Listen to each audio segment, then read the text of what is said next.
You're listening to Mandate on a Monday morning.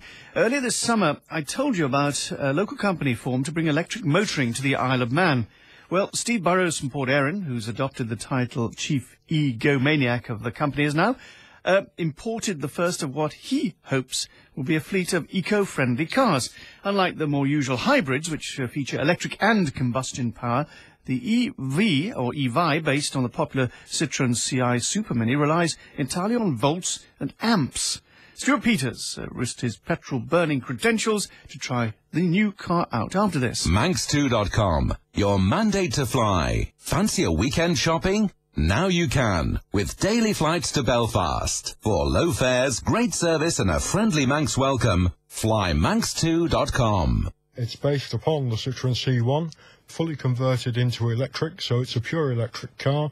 Range is about 75 miles, top speed 60 miles an hour, and you charge it up by sticking it into a 13-amp socket at home.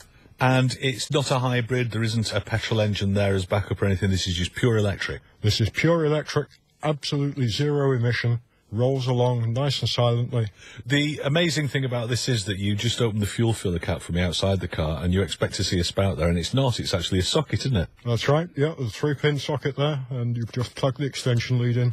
Similarly, you look under the bonnet on this and you expect to see some sort of a motor, and actually you can't see anything because there's just a big carbon fibre plate over the batteries, isn't there? Yep, and that's just there to stop you sticking your fingers on the battery terminals, getting 110-volt shock.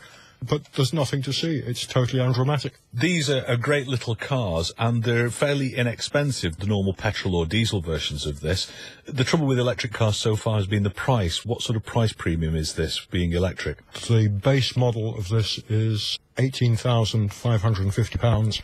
That really represents the start of new technology, like computers personal computers at the beginning of the 80s, which cost many thousands of pounds and are now a few hundred.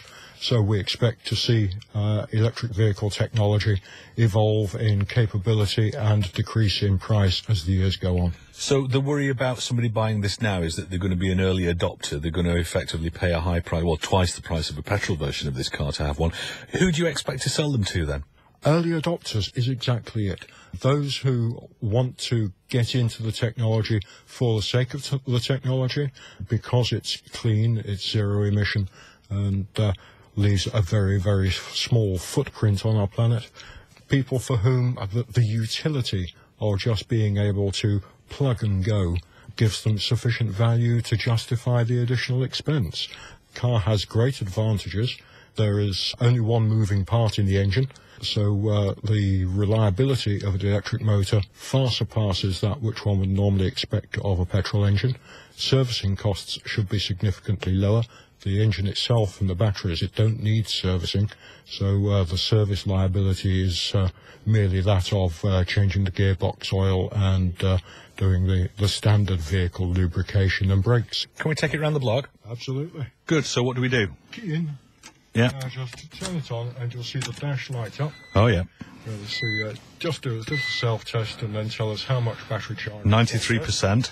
There's a lever here replacing the gear lever. It has 3 positions. The middle is neutral, do nothing. Yep. Forward is forward. Back is reverse. I can do that. And it just drives like an automatic. Handbrake off, and we're on a hill anyway, so we're rolling downhill. Better put my seatbelt on. There you go. All right. No noise. No noise. And it actually accelerates quite well, doesn't it? Oh, we're going up Head Road now, which is a bit of a test of any car because it's fairly steep, but she's pulling up the hill okay. It's completely intuitive to drive this car, Steve. The only thing that it does make you aware of is how much noise is generated by the running gear of a car. It feels great. I like it. Stuart Peters. It is very quiet.